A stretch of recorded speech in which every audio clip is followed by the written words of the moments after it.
Aha, I think I can share. Kia ora everybody. Oh no, I can't share.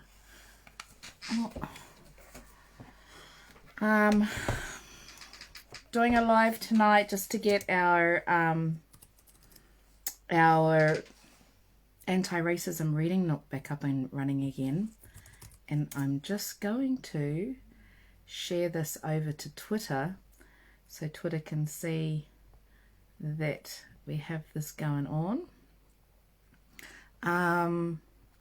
But we are going to, oh, how do I do this? Here we go.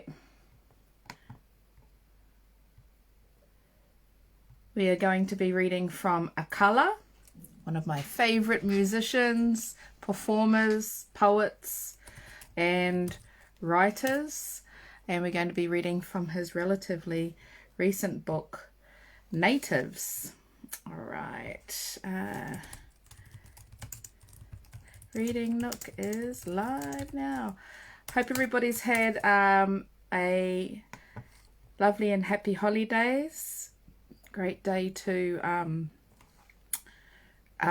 celebrate today because it is the final day of a in power for a significant white supremacist racist, being Donald Trump. And so yeah, that's something to celebrate. We are not. Let's get started with our reading. Okay. Here's our book. For those of you that might need to see it. Oh, it's on the reverse there. Natives, Race and Class in the Ruins of Empire by AKALA. And if anybody reads or listens to AKALA, he's just got some amazing work. Is very insightful, but speaks in a really grounded way. And I think there's lots in this excerpt that I'm going to be reading from that many of us can possibly relate to as well, because what he's talking about, we had kind of similar things happening to us over here as well. So it's just the first chapter from the first chapter of Natives by AKALA. Chapter 1, Born in the 1980s. I was born in the 1980s and I grew up in the cliched single-parent working-class family. We often depended on state benefits. We lived in a council house. I ate free school meals. I am the child of a British Caribbean father and a Scottish English mother. My teenage parents were never married and they were separated before I was born. My dad spent a portion of his childhood in and out of the care system, and my mum was pretty much disowned by her father for getting with a nignog. The first time I saw someone being stabbed, I was 12, maybe 13. That same year, I was searched by the police for the first time. I first smoked weed when I was 9, and many of my uncles, meaning biological uncles as well as family friends, went to prison. My upbringing was, on the face of it, typical of those of my peers who ended up meeting an early death or have spent much of their adult lives in and out of prison. I was born in Crawley, West Sussex, but moved to Camden in northeast London before I had formed any concrete memories, and I spent my childhood and teenage years living there. Camden is home to 130 languages and about as wide a divide between the rich and poor as anywhere in this country. I went to school with the children of lords and ladies, millionaires, refugees, children clearly suffering from malnourishment, and young boys selling drugs for their fathers.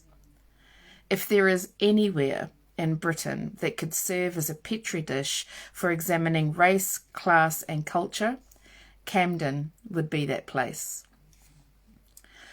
I was born in the 1980s in the mother country of the British Commonwealth, the seat of the first truly global empire, the birthplace of the Industrial Revolution, and the epicenter of global finance. What does this mean? What are the social and historical forces that even allowed my parents to meet? My father is the British-born child of two African-Jamaican migrant workers who came to the mother country as part of the Windrush generation. Now, we'll take a break there. The Windrush generation is a generation, for those that don't know, so that we have context, the Windrush generation is from post-war, so about mid-1940s, 1945 to 1948, and extended all the way up into, I think, 1970s or 1980s. And essentially it was Britain in post-war era importing a whole lot of cheap labour from the colonies to work in Britain. You wound up with a lot of people from the Caribbean being brought there for cheap labour.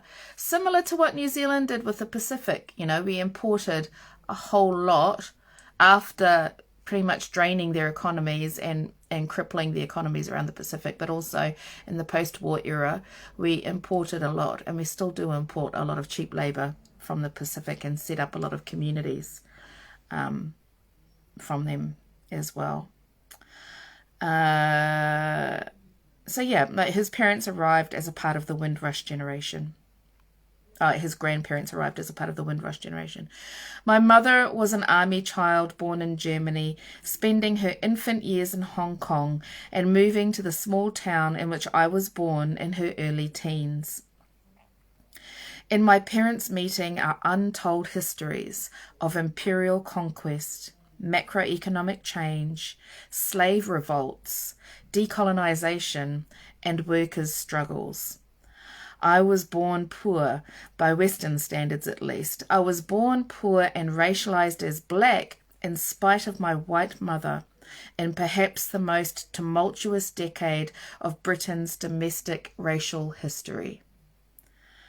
I was born in the 1980s, before mixed-race children had become an acceptable fashion accessory. A nurse in the hospital promised to give my white mother nigger blood when she needed a transfusion after giving birth. Yeah, the 1980s was a decade bereft of political correctness. The 1980s was also the decade of Thatcherite Reaganite ascendancy. The golden age of capitalism had ended in 1973, and the 80s saw the start of the rollback of the post-war welfare state, increased sell-off of public assets, and the embrace of an individualistic, self-made logic by the very generation that had become wealthy with the support of free universities and cheap council houses, and had literally been kept alive by the newly constructed National Health Service. Now, doesn't that also sound familiar for those of us in Aotearoa, where we have a number of MPs who have really advocated for neoliberal, self-made kind of policies, and breaking down the welfare state and minimizing, welfare assistance, even though they themselves have gotten where they are because of that welfare assistance. The decade saw the most powerful military machine ever assembled spun into existential crisis by the enormous threat posed by the potential of a socialist revolution on the tiny little Caribbean island of Grenada. And the self-appointed captains of global democracy could be found backing genocidal regimes from Nicaragua to South America, though that could have been any decade, really. It was the decade Thomas Sankara was killed, the Berlin Wall fell, Michael Jackson started to turn white, and the movement was bombed from the sky. The 1980s were fairly eventful, to say the least. For Black Britain, The decade began with the New Crossfire Massacre of 1981, a suspected racist arson attack at 439 New Cross Road, where Yvonne Ruddock was celebrating her 16th birthday party. 13 of the partygoers burnt to death, including the birthday girl, and one of the survivors also later committed suicide. Many of the families of the dead have maintained to this day that A, it was an arson, and B, it was an arson attack, and B, the police bungled the investigation and treated the families of the dead like suspects instead of victims. The community's suspicion that it was an arson attack was perfectly reasonable, given that it came in the wake of a string of such racist arson attacks in that area of southeast London. The Prime Minister did not even offer condolences to what were apparently British children and their families. Of course, Thatcher could not, in her heart of hearts, express sympathy for black British children whilst supporting an apartheid government rooted in the idea that black people were subhuman. So at least she was consistent. Now, I want to say something there because he's made such an important point, and it relates to one of our local councillors here, and a common argument against Māori wards that I've heard, not just by one of our local councillors, but other places in Aotearoa as well, which is that Māori wards are a form of apartheid. And what that one line that AKALA points out there is, I mean, we all know that's rubbish, and it's so insulting. It's one of the most brutal, racist white supremacist regimes that we've seen in terms of an organized government, regulated government regime of apartheid. And so and to say that Māori wards, which are really about achieving racial justice, are in any way comparable to apartheid regimes because it's related to race, but actually it's about trying to rectify negative race statistics. So, when people like Andy Cranston come out and say that it's about that it's like apartheid, I actually find that I find it offensive. I find it problematic and offensive. But he's not he's not the only one that's saying that. He's not the only one with that position. It's being said around the country as well. That's a comparison that's being made around the country. And the important difference is that, as he's put it here, the apartheid government, the apartheid regime was rooted in the idea that black people were subhuman. And Māori wards, the idea of Māori, the lack of representation in government that is being addressed by Māori wards is also, the lack of representation is based on the idea that we are subhuman and that we're not worthy of the same level of representation and recognition of the document that was signed, treaty recognition. Anyway, I won't digress too far into that. The same year also saw the passing of the British Nationality Act, the last of a series of acts that were passed from 1962 onwards and whose racialised motivations were barely disguised. British Caribbeans had come to learn that they were indeed second-class citizens, as many had long suspected, but they were not of a mood to be quiet and keep their heads down about it. New Cross led to the largest demonstration by black people in British history. 20,000 of them marched on Parliament on a working weekday and foretold of the harsh realities of the decade to come. Blood are gone run if justice na come was the chant. It was to prove prophetic. The rest of the decade of my birth was punctuated by uprisings and disturbances in almost all of the Caribbean and Asian areas of the country, as well as the miners' strikes of 1984 and 1985, and the constant presence of the anti-apartheid struggle, which we also were involved in here, of course, with the anti-apartheid protests in the Springbok tour. These disturbances included the infamous Brixton riots of 1981, set off by the Sus laws, a resurrection of the 1824 Vagrancy Act, and these laws allowed people to be arrested on the mere suspicion that they intended to commit a crime, and their manifestation in Swamp 81, a racialized mass stop and search police campaign, which we also had here in Aotearoa, with the stop and search campaigns that were happening largely in South Auckland. And my father was one of the police officers caught up in that and actually left the police force because he found it a racist and ridiculous practice on top of the other racist and ridiculous practices that he was expected to carry out through the police force. So yeah, they had really similar things rolling out then in the 80s to what we had rolling out here as well, and in the late 70s, early 80s. Brixton burned again in 1985, set aflame by the police shooting and paralysing of Cherry Gross. Just a year later, the death of Cynthia Jarrett after a police raid on her home sparked the Broadwater farm riots, where a police officer was killed. I know members of both families personally and grew up with the son of Smiley Culture, the reggae artist, who died during a police raid on his home in 2011. I mention these connections not only to point out that these people are not abstractions or mere news items, but members of a community, our community. Dalian Atkinson, the former Premier League footballer, was tasered to death by police in 2016. It's hard to imagine a former pop star or a retired footballer from any other community in Britain dying after contact with the police. And it's kind of amazing to me to be reading this, you know, with the backdrop of Black Lives Matter, and just see, you know, like 1981, 1982, 1983, you know, 1990s, it was still going on, and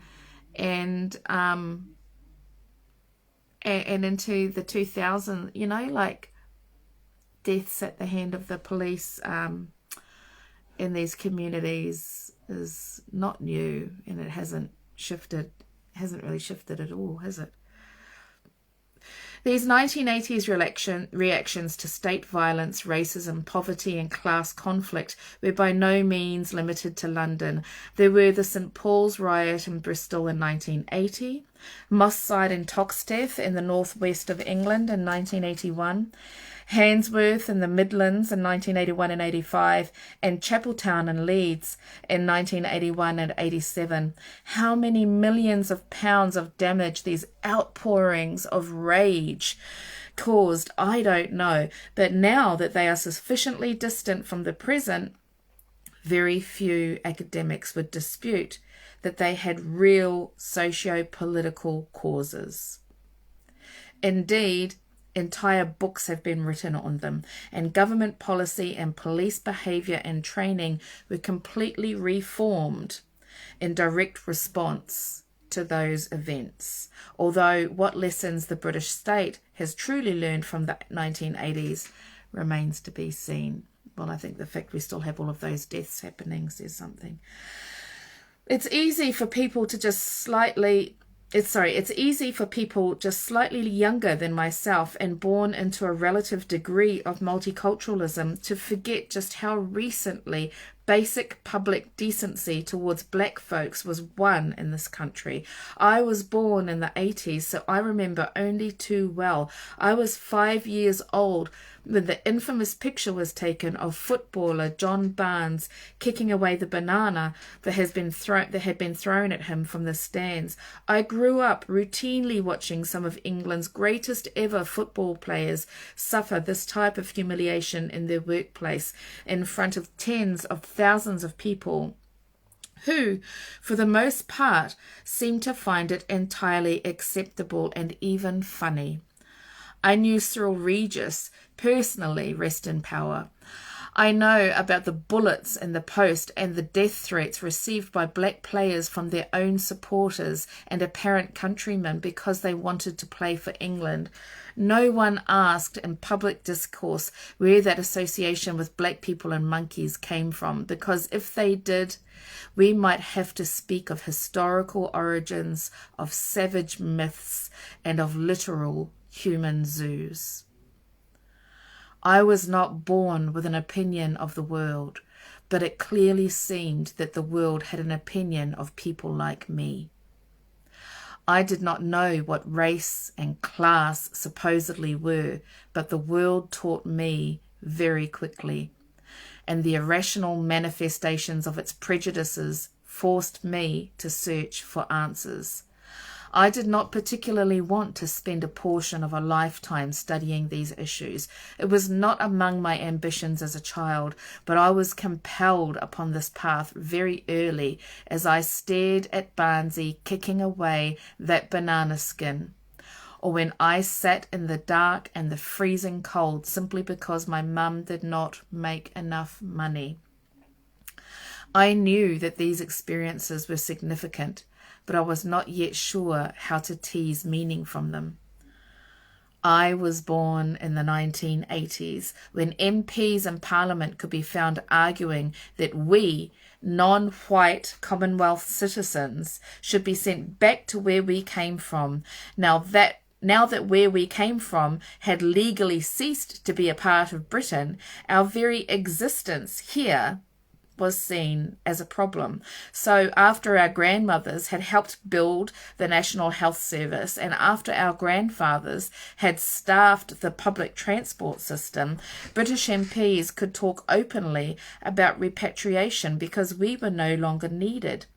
We were excess labour, surplus to requirements, and of no further use to capital.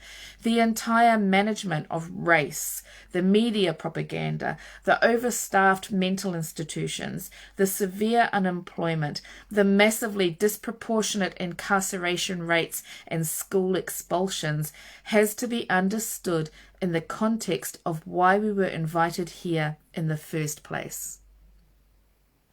It was not so that we, en masse, could access the best of what British society had to offer, because that was not even on offer to the majority of white populations at the time. We were invited here to do the menial work that needed doing in the years immediately following the Second World War.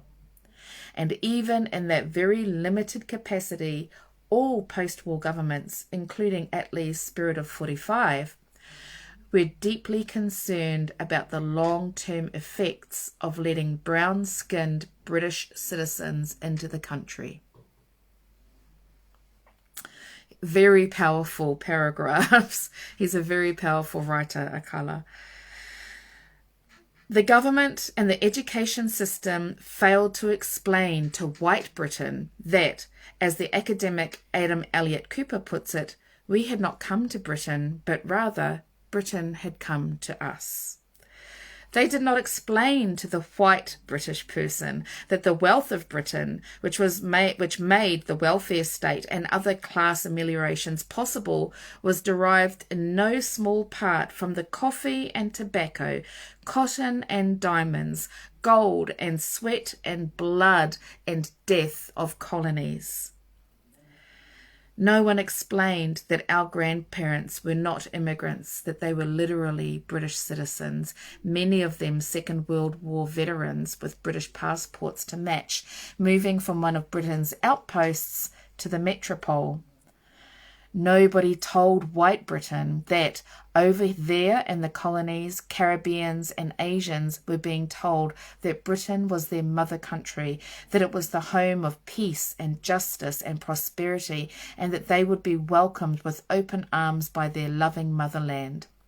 Similarly, no one told my grandparents and others over there in the colonies that most white Britons were actually poor, or that the UK had a history of brutal labour exploitation and class conflict at home. You see, out there in the colonies, Whiteness implies aristocracy. Whiteness is aspirational. And as the only white people my grandparents knew of in Jamaica, being the ruling classes, this association was entirely rational.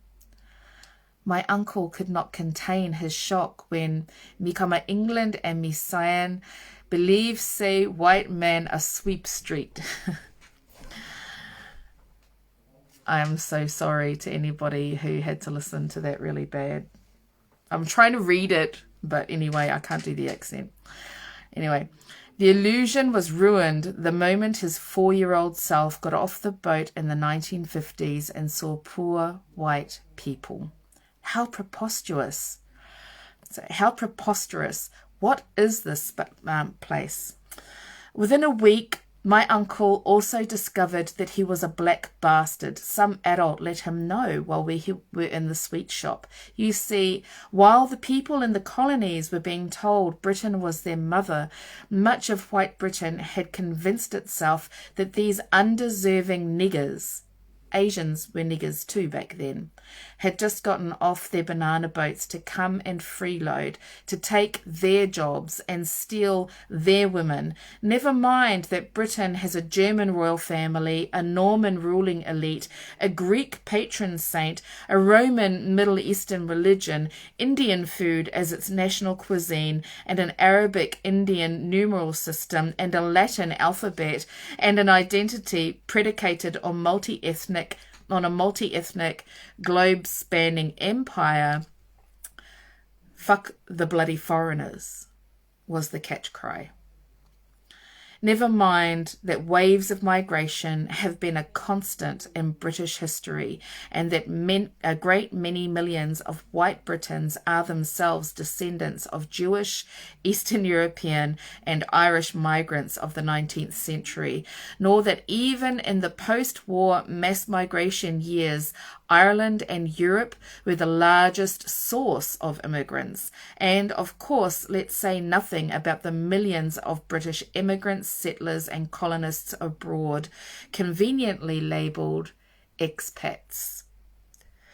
The reaction to our grandparents, and even more to their British-born children, was one of general and irrational revulsion, such that the mere mention of their treatment is sure to elicit rage and embarrassment today, now that the pioneering Windrush generation has officially become a part of Britain's national story.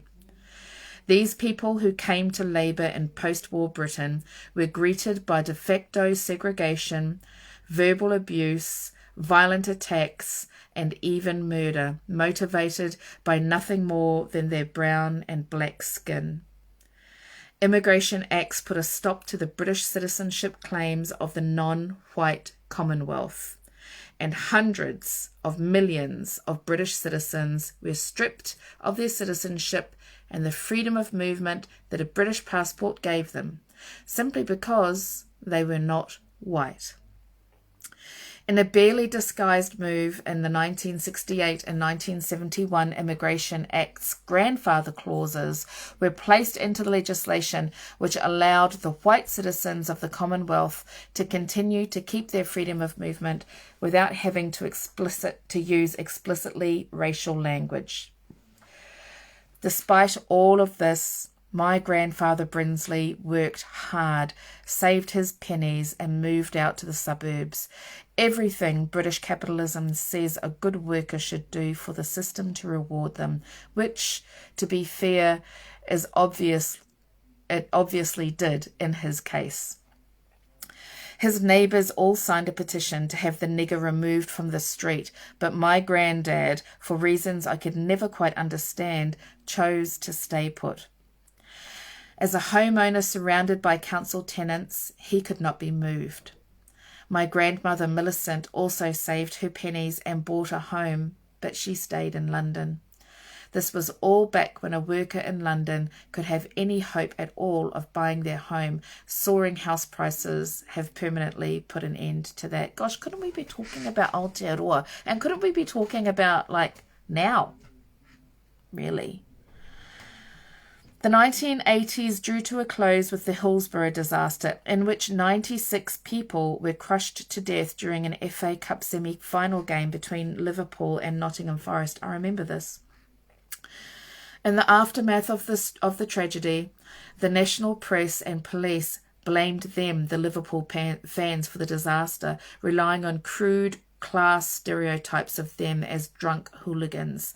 The Sun paper went as far as claiming that some fans were pickpocketing the dead and that others had urinated on the police, and to this day people in Liverpool boycott the paper as a result. After 27 years of tireless family campaigning, an inquest finally reached a verdict of unlawful killing that laid the blame for the death at the doors of the police. So where are we now? Has nothing at all changed since the decade I was born? While it's obviously true that aristocratic privilege and whiteness are among the basic assumptions of British ruling class ideology, it's also obvious that Britain's inner cities, London in particular, are now some of the most successfully multi-ethnic experiments in the Western world, despite what the right-wing press would like to pretend. Multi-ethnic Britain is a result of what scholar Paul Gilroy calls our convivial culture, the normal, everyday decency of ordinary people that for the most part keeps the peace in the face of enormous challenges. Racism and anti-racism, complete contempt for the poor and Christian charity, home to the world's top universities and a strong disdain for learning, the pioneer of Anglo-globalization, whose citizens constantly bemoan other people's right to move freely without a hint of irony. Britain has long been a land of startling paradoxes. For example, why did Britain have an abolitionist movement on a far greater scale than any of the other major European slaveholding powers, even while Britain had become the premier slave trader? Why, 2 centuries later, was there such revulsion towards an organisation against apartheid by radical groups here, even as our government, British corporations and banks supported it, though the British struggle against apartheid in Britain was not without its own racial tensions, ironically. Britain has 2 competing traditions, one rooted in ideas of freedom, equality and democracy, and another that sees those words as mere rhetoric to be trotted out at will and violated whenever it serves the Machiavellian purposes of power preservation. Oh my gosh, that's us! I'm going to read that again because we could easily be saying this is New Zealand. Britain has 2 competing traditions. One rooted in ideas of freedom, equality and democracy, and another that sees those words as mere rhetoric to be trotted out at will and violated whenever it serves the Machiavellian purposes of power preservation. I'm going to write that quote out.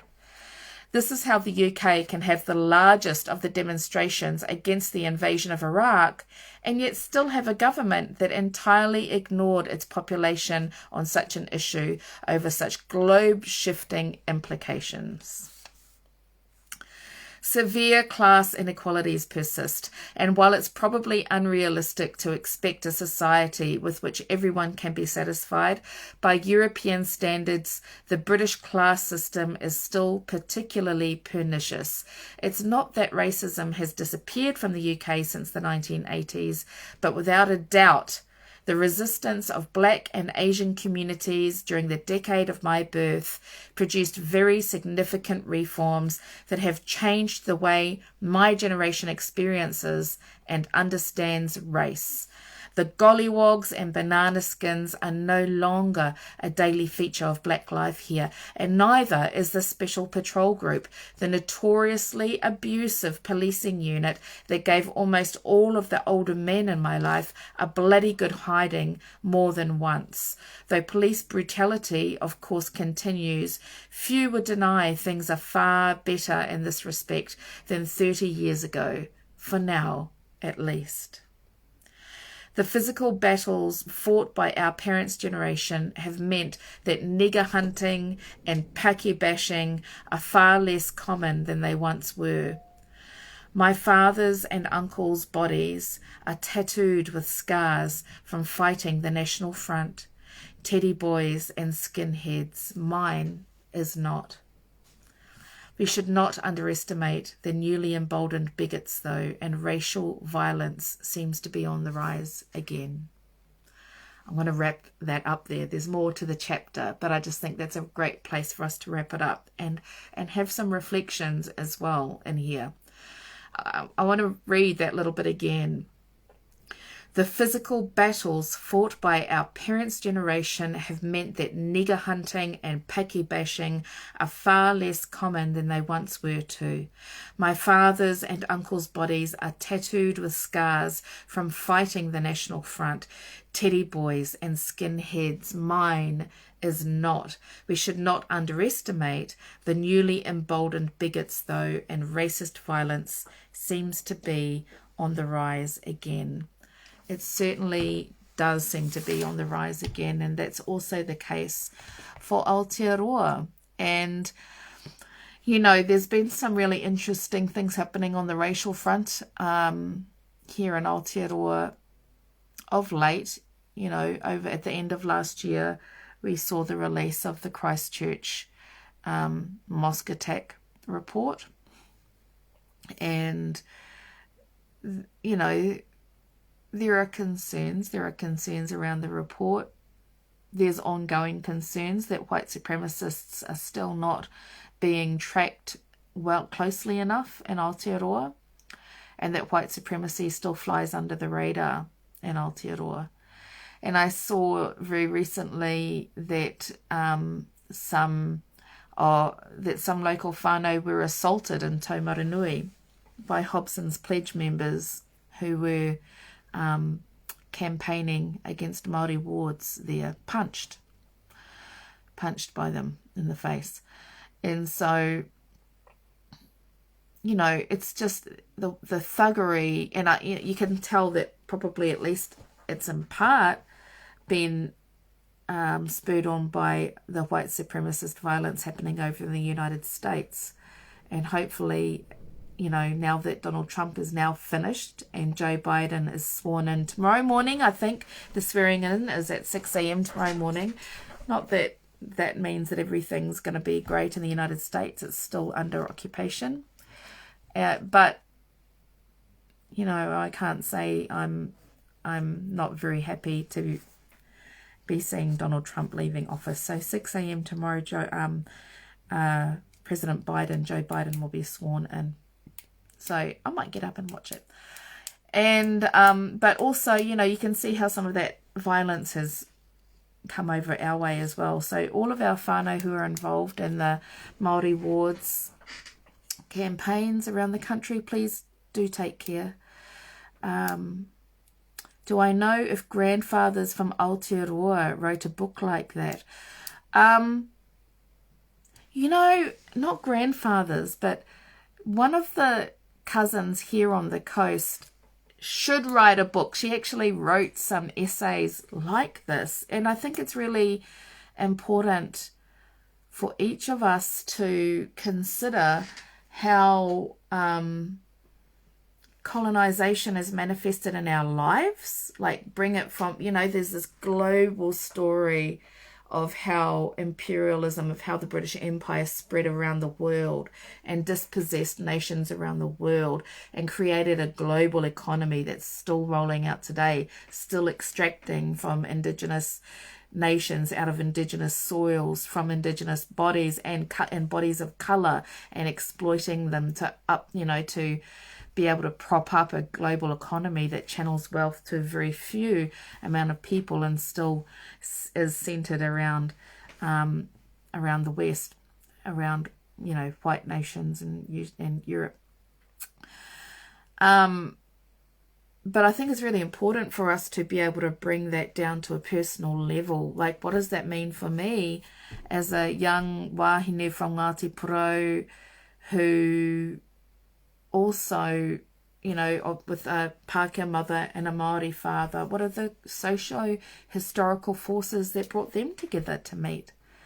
That brought, you know, my Bohemian family across during, you know, as a result of World War One, brought them across here to Aotearoa, and also created, you know, the factors to push our whānau off the land here in Te Araroa and in Aotearoa. So yeah, as you point out, Kiri, the personal is political. It's really important for us to bring those stories down. And the cousin that I'm talking about, Lisa Beach, she's an amazing writer, and she's written these really beautiful accounts of what it is to be a young wahine Māori, and how that story is, you know, each of us has a tiriti story, and the tiriti story of this young wahine Māori that she writes about.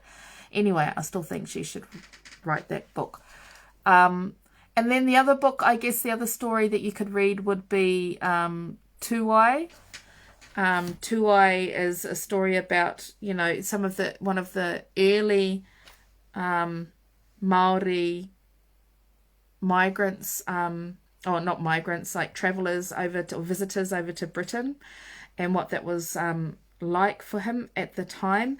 And then the other one is written by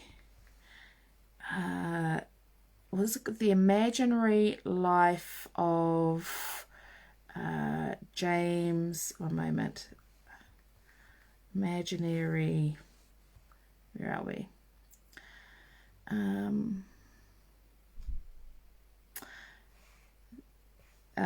Tina, I can't read it. The Imaginary Life of James Pōneke, that's it. The Imaginary Life of James Pōneke, and talks about the way in which we were taken as kind of like curiosities or curios and exhibited overseas. And they did that with a lot of Indigenous nations, and they did that with Indigenous brains and body parts as well, and corpses and all sorts.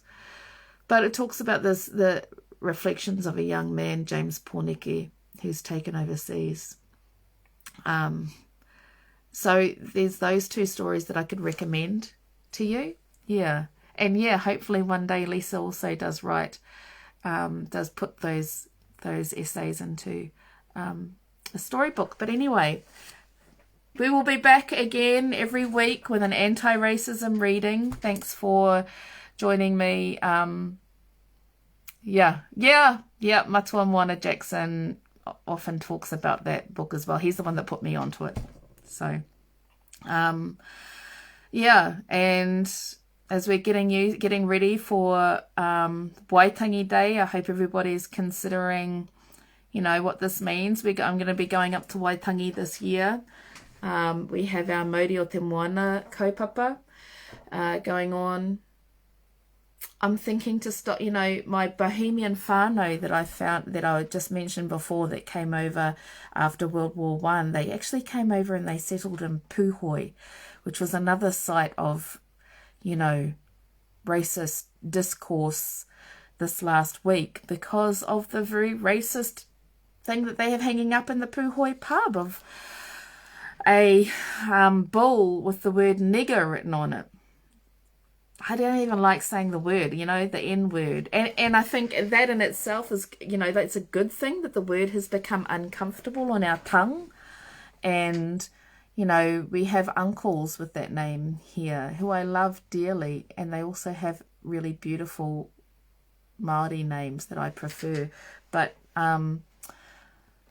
you know, it's really made me think about the way that we use that word in Te Ao Māori as well. And the word nika, because I've heard that word as well. taua mea nika, and ure nika, which is really just two tai kuri. We don't even need to use the word ure nika. So it's something for us to think about, I think, you know. That's that lateral racism where we you know, we often hear people say, oh, Māori can't be racist. We can be racist. We can be racist against our own. And we can be racist to other races. It's absolutely possible for us to be laterally racist. And that doesn't come with being good or being bad. Actually, even though I just said I was going to go, there is a quote in the book. AKALA talks about that as well. Here we go. It's actually just the next paragraph, so I'm going to go back to reading it. You ready? Racist violence seems to be on the rise again. This is partly because, despite much seeming and some very real progress, the public discourse about racism is still as childish and supine as it ever was, which means, you know, like lying back, not standing up for itself. Where we do discuss race in public, we have been trained to see racism, if we see it at all, as an issue of interpersonal morality. Good people are not racist, only bad people are. This neat binary is a great way of avoiding any real discussion at all.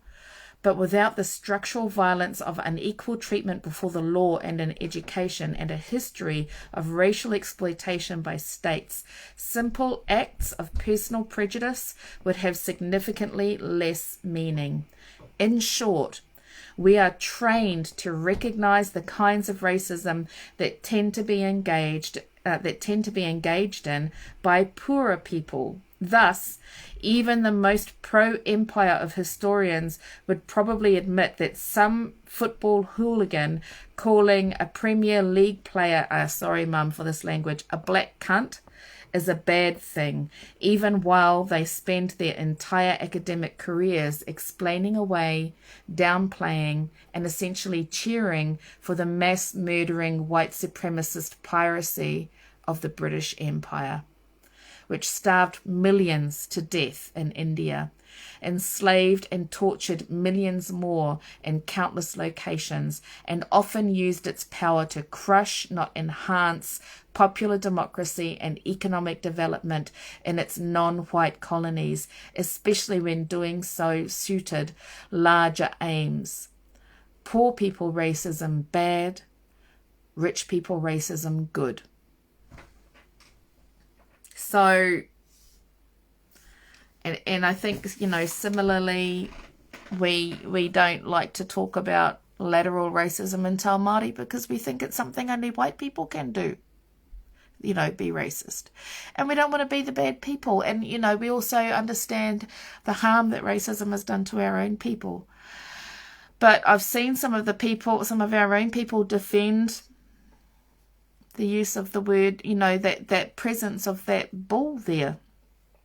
And, you know, I don't think we should be getting personal to each other and calling each other names or anything like that. But I do think that we need to really seriously consider whether or not we should be trying to justify the continued use of these words.